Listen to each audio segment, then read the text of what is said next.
Snippet, the short podcast platform.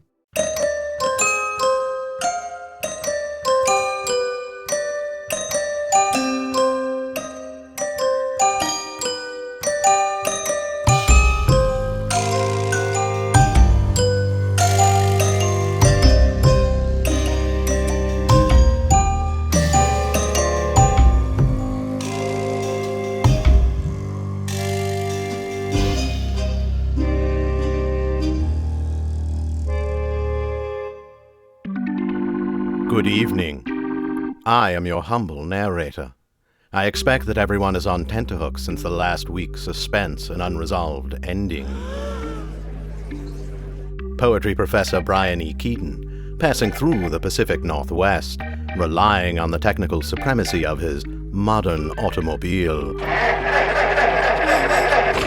Fine timing, too, during the storm of the century.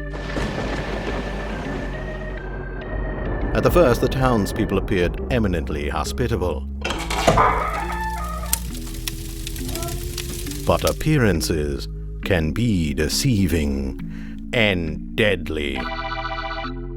Who or what will be the guide to the professor as he journeys to the center of and aims to unravel the Conundrum of Cora Bay? Part 2, when gold and gem adorn the Plow. I don't understand it. He just melted away, like cheap molder's clay. How can that be? Oh, Bucket, would that bark could solve all our problems. Look, we're back at our temporary abode. Let's get out of the rain. Surely one of our new friends can explain this bedlam. Sonya? The good doctor? Perhaps an unknown third member of Clan Shattersand? Where could they be? No! Unthinkable! But could they have melted into clay slurry like Mac? What's going on in here? Were you raised in a barn or a cavern? Fix the door shut or you'll turn the house into the Puget Sound. Sonya! Oh, thank creation, Sonya! You didn't melt! I'll show you a melt, mister. If you paint our Persian a new shade of brown. It appears my houseguest manners have escaped me, but I assure you it's only due to the fear and confusion around what I have just witnessed. This is coming from the man who hides under furniture when there's thunder. There is a much graver concern than thunder. It's the mess that is Mac. Mac? The mechanic? A mess? Shoot straight. Mac messed. No, he became a mess. He melted a mess. He melted away before my very eyes. You may want to get your eyes checked then, Longfellow. People most certainly don't just melt away. If you're so confident in the mechanics of the human body, come see for yourself.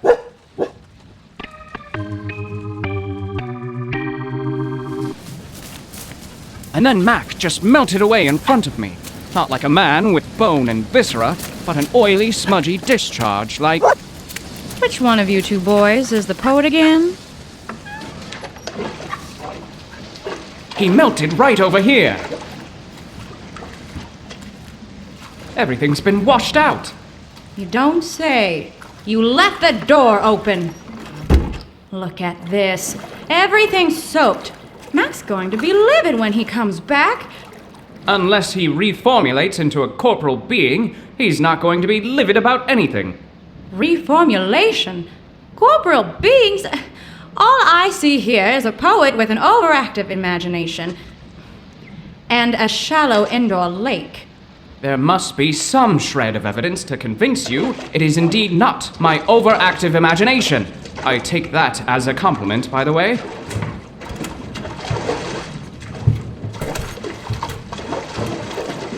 Easy, fella. Don't wreck shop. He probably just stepped out or is working in the back room.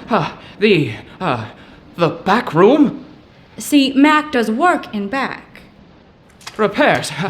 In back? That's right. So maybe instead of melting into mud, he's tinkering with a Marconi. I'm sorry I became so agitated, but... Now that's all right. Let's just head back there and have a look-see. All right, then. I will just open this door here. The door to the back. Use my hand to open the door. Presently, the door will be... You're not afraid, are you? Of course I am. I mean, Look out! Bucket, no boy! Get your dog under control! He's not really my dog, and fools rush in where angels fear to tread. Are you sure we should... Fine. Come here, boy. No dogs allowed. What's wrong, boy? Oh, come here. It's all right now. Something spooked you good. Yes, dreadfully. But I think I was talking to your dog. Oh, I understand, but the ownership issues of that dog have yet to be... Shh! Do you hear that? Hear what? Shh! Is that... It sounds like singing. Over here.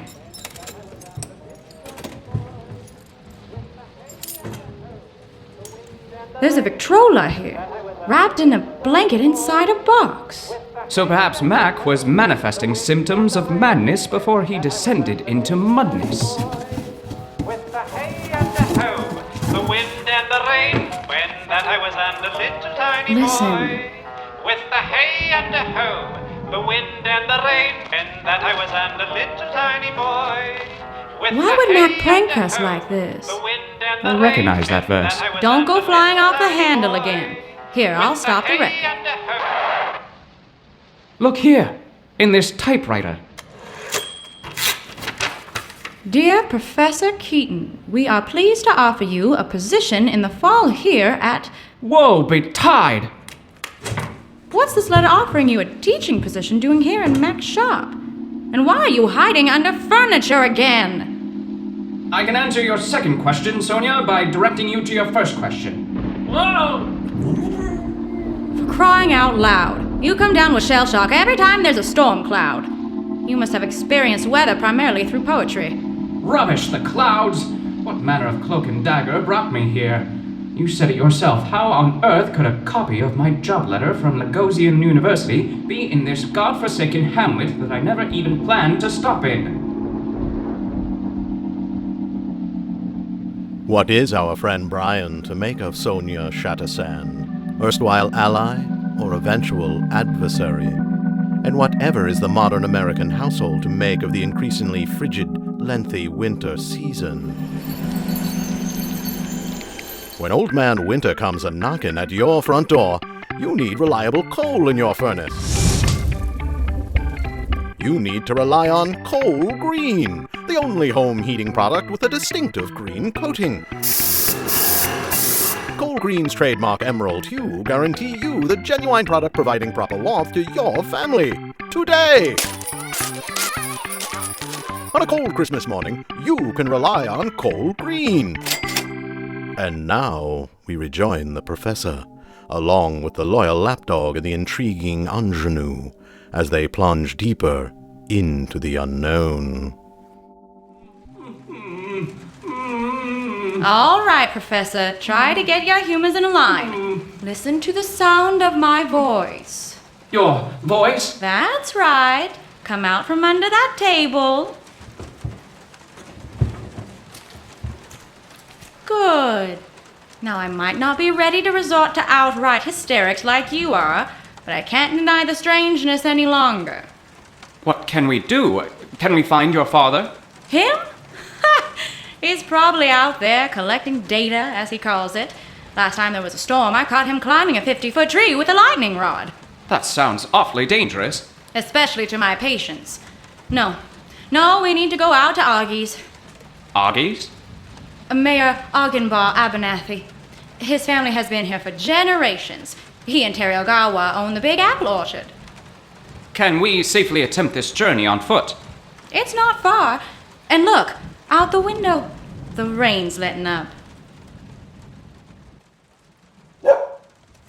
Looks like I got your dog's endorsement. Let's go. Wait for me! Don't leave me alone! This way.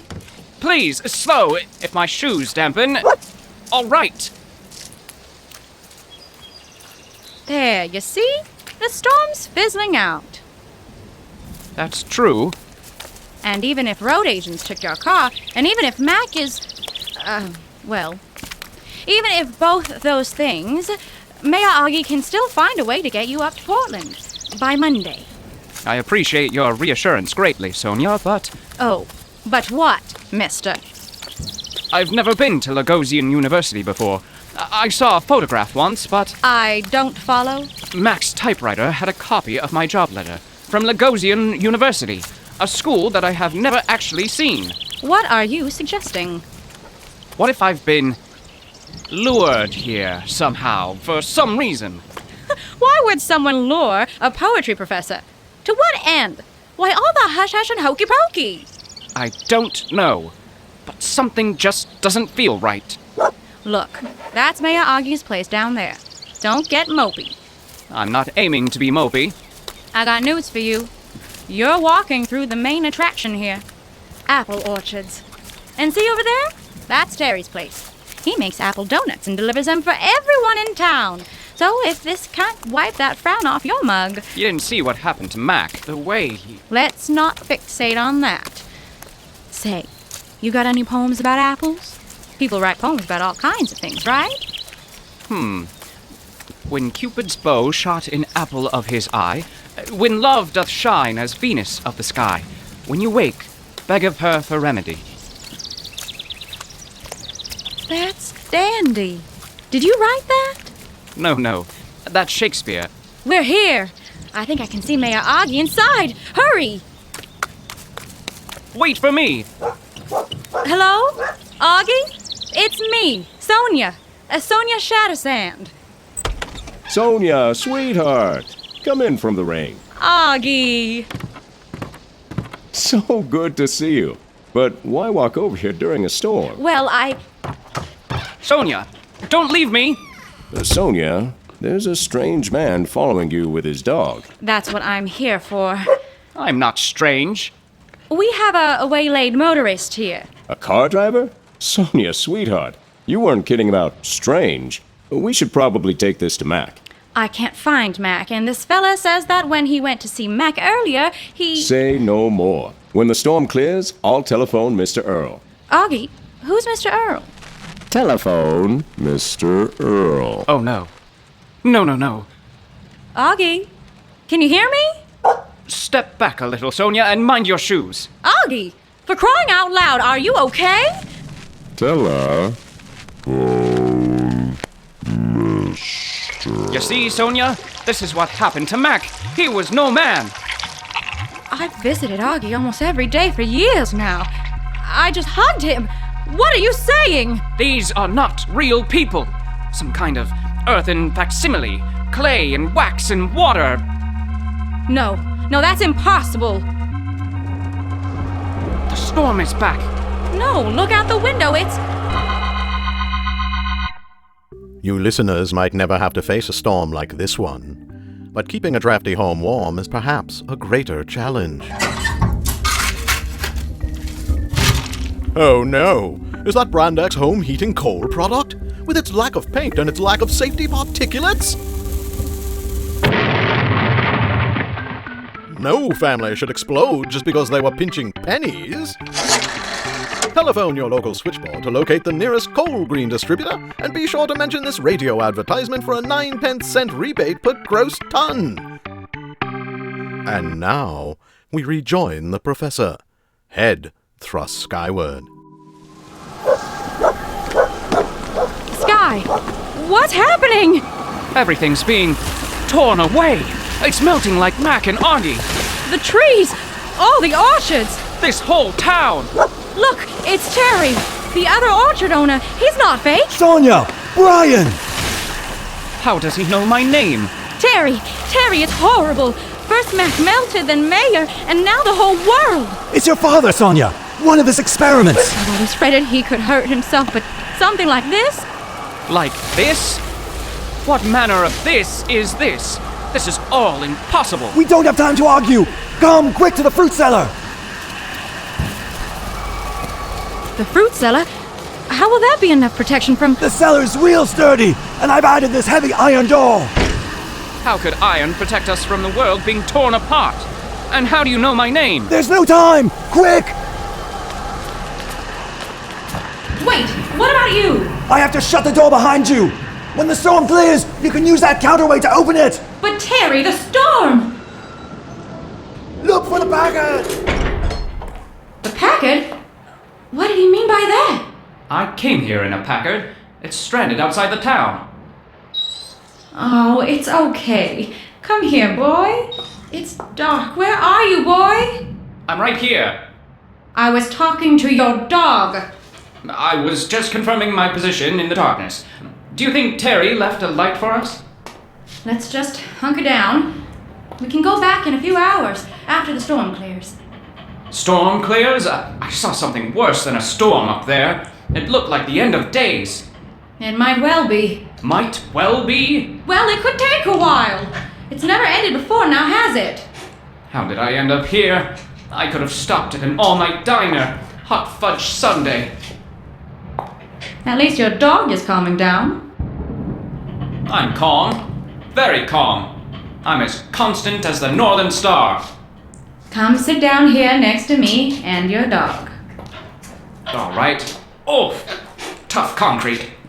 Get some rest. In the morning we can find my father and get to the bottom of this. Well, whatever this business is.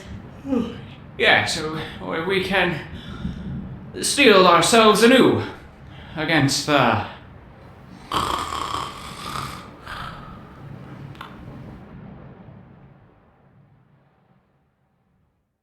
Hey! Hay for horses! Sleeve of care, huh? Oh, I only just fell asleep for a moment when... It's been hours. I think the storm stopped. Means door opening time. Maybe we should discuss the... Here she goes! No, caution! After all we've seen...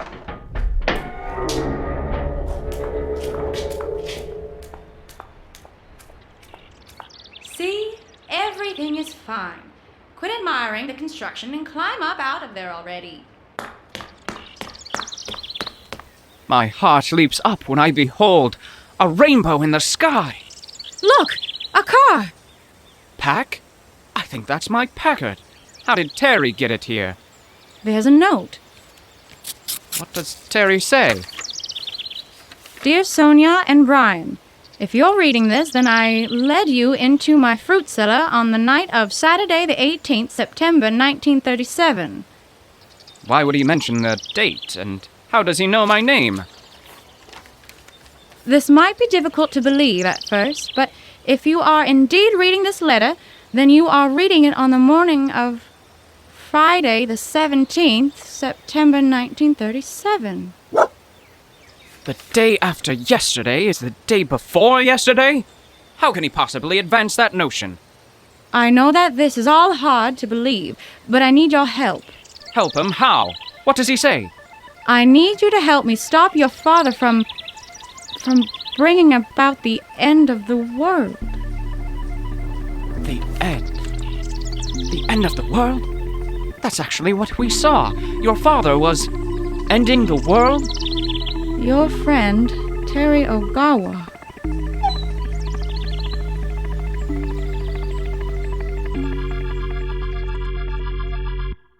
I am sure many of you out there listening at home have wished to relive a day before, but surely not the day the world ended.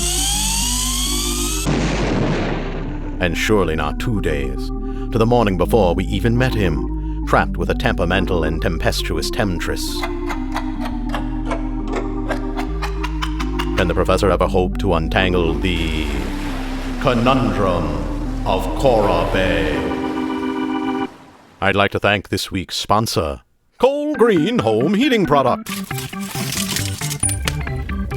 Coal Green, the preferred method of family warming by athletes, movie stars, and John Q. Public. Tune in your set to this station in precisely 1 week's time to discover the secrets of the next installment. Has the professor really been thrust backwards through the flow of time itself? Is the world really in danger of ending? Could the professor's Packard even run as well as the day he bought it? You'll have to wait until next week to find out. Don't worry, we'll be waiting for you.